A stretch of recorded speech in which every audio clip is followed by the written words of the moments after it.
तो भाई क्या हाल चाल है। आज फिर से मेरा मन किया कुछ रिकॉर्ड करने का, तो मैं आ गया हूँ आपसे बात करने के लिए। आज ज़्यादा कुछ नहीं, ऐसे ही थोड़ा सा बात करेंगे कि कुछ समय से मैं कुछ इन्वेस्टमेंट्स वगैरह के बारे में देख रहा था और सीख रहा था। तो आज इस पे थोड़ा सा चर्चा करते हैं, देखते हैं कि क्या हम सीख सकते हैं, क्या मेरा एक्सपीरियंस रहा इन टर्म्स ऑफ इन्वेस्टमेंट, पैसों के मैनेजमेंट को लेकर के। तो काफ़ी समय से मैं ट्राई कर रहा था कि मैं यहाँ पैसा लगाऊँ, वहाँ पैसा लगाऊँ, कितना पैसा कमाऊँ, कैसे क्या करूँ। तो जब मेरी जॉब स्विच हुई तो धीरे धीरे मेरी सैलरी, पहले मैं स्टार्टिंग में क्या करता था, मेरी सैलरी बहुत कम थी। तो मुझे बड़ा लगता था कि यार इतनी सैलरी में कैसे काम होगा। तो मैं अपने स्किल्स पे काफ़ी फोकस करता रहा। मैं हमेशा अपने नई चीज़ों को सीखता रहा, क्योंकि मैं एक सॉफ्टवेयर इंजीनियर हूँ। तो अम, हमारे प्रोफेशन में बेसिकली कोडिंग और ये सब चीज़ें ज़्यादा मैटर करती है। तो मैंने स्टार्ट किया नई स्किल्स को सीखना, जो भी चीज़ मुझे आती है उसको और बेहतर तरीके से करना। और किसी भी प्रोडक्ट को ज़ीरो से, मतलब जो आइडिया आपके ब्रेन में है उसको स्केच करके, स्क्रैच से बना करके, और आगे अ, एक प्ले स्टोर तक या किसी भी एंड्रॉयड या किसी भी स्टोर तक पहुंचाने तक की जर्नी को मैंने पूरा सोचा कि इसको तय करना है। तो मैं ऐसे ही छोटे मोटे ऐप्स वगैरह और साइड प्रोजेक्ट्स वगैरह बनाता रहता था, जिसकी हेल्प से मैं इंटरव्यूज़ में उसे दिखा दिखा के अपना एक अच्छा पोर्टफोलियो तैयार करता गया। और जो भी, मतलब कंपनी में जो भी मुझे एक्सपीरियंस मिलता था उसे भी कोशिश करता था कि मैं सबके सामने रखूं, उसके बारे में बातें करता रहता था। तो ऐसा करते करते क्या हुआ कि मैंने एक जॉब, दो जॉब, तीन जॉब जो स्विच करी, तो मेरी सैलरी ऑलमोस्ट डबल ट्रिपल हो गई।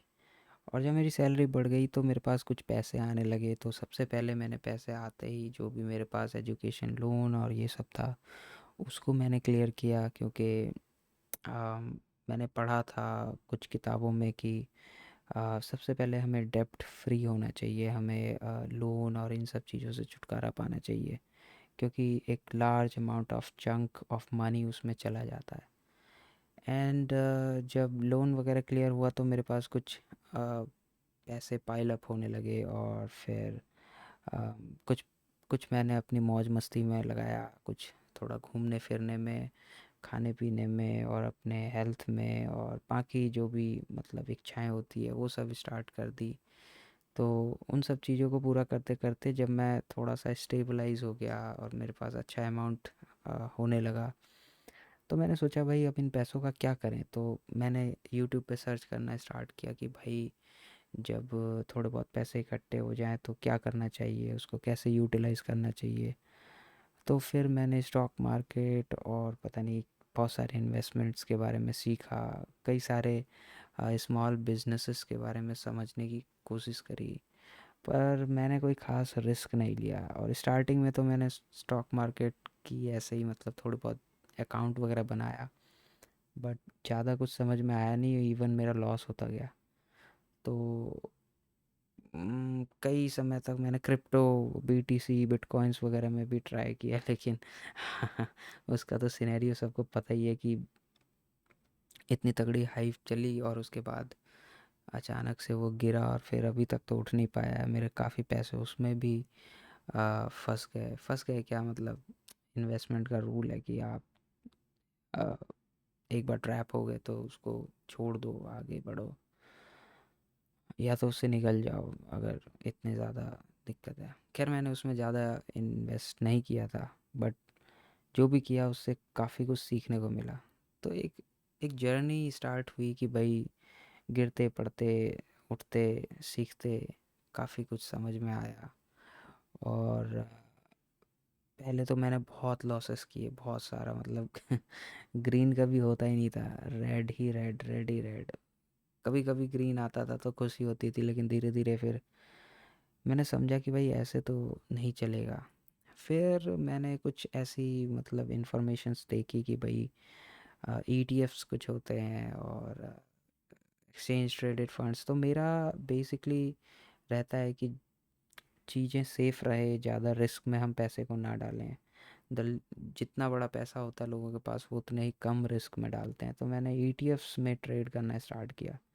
तो जब ईटीएफ्स में मैंने ट्रेड करना स्टार्ट किया तो मुझे थोड़ा सा कॉन्फिडेंस आया कि भाई स्टॉक्स का क्योंकि पता नहीं रहता कि वो कब ऊपर जाएंगे कब नीचे जाएंगे, क्या होगा नहीं होगा। पता तो ईटीएफ का भी नहीं होता, पर ईटीएफ में इतनी सिक्योरिटी थोड़ी बहुत रहती है कि अचानक से वो एकदम ज़मीन में चला नहीं जाएगा। और ईटीएफ्स जो है वो कलेक्शन ऑफ डिफरेंट स्टॉक्स या उनके पोर्टफोलियो होता है पूरा। तो there is a very less chance कि वो एकदम से नीचे घुस जाए और आपको मौका ही ना दे निकलने का। तो जब और धीरे धीरे मैंने डीसीए सीखा कि कैसे हम एवरेजिंग करते हैं, कैसे हम गिरते मार्केट में भी थोड़ा थोड़ा पैसा डाल डाल के अपने एवरेज प्राइस को नीचे लाते हैं। और जब वो प्राइस रिटर्न रिकवर करता है तो फिर 6% 7% ले करके आप उससे ईज़िली बाहर निकल सकते हो। तो यही सब चीज़ें ट्राई करते करते देखो क्या होता है आगे। अभी तो मैं बस यही सब ट्राई कर रहा हूँ। और पहले जितने मेरे पास रेड आते थे, यानी कि लॉसेस आते थे, उनको मैंने अभी ग्रीन में कन्वर्ट करना स्टार्ट कर दिया है। ज़्यादा प्रॉफिट नहीं होते, कभी 1200 1500 1000 1500 200 300 400 हो जाते हैं, लेकिन मैंने अभी ये स्ट्रैटेजी बनाई है कि मुझे रेड अलाइन नहीं चाहिए।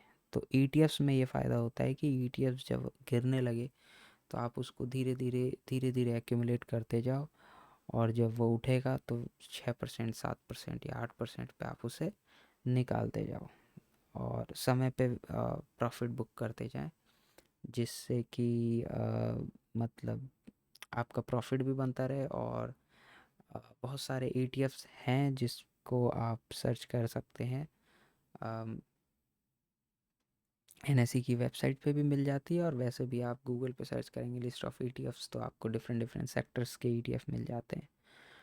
ETFs are more secure in my opinion. मुझे लगता है कि ईटीएफ्स से मैंने ग्रीन्स ही पाए हैं, रेड तो मुश्किल ही पाया है, क्योंकि ईटीएफ्स बहुत तेज़ मूव नहीं करते, धीरे धीरे मूव करते हैं। हाँ, पेशेंस चाहिए, बट लॉस करने से अच्छा है कि अगर आप ग्रीन स्टॉक मार्केट में अगर ग्रीन ग्रीन ग्रीन बना सकें तो that is also an achievement. और अभी भी सीखने की प्रक्रिया जारी है, देखते हैं आगे क्या होता है।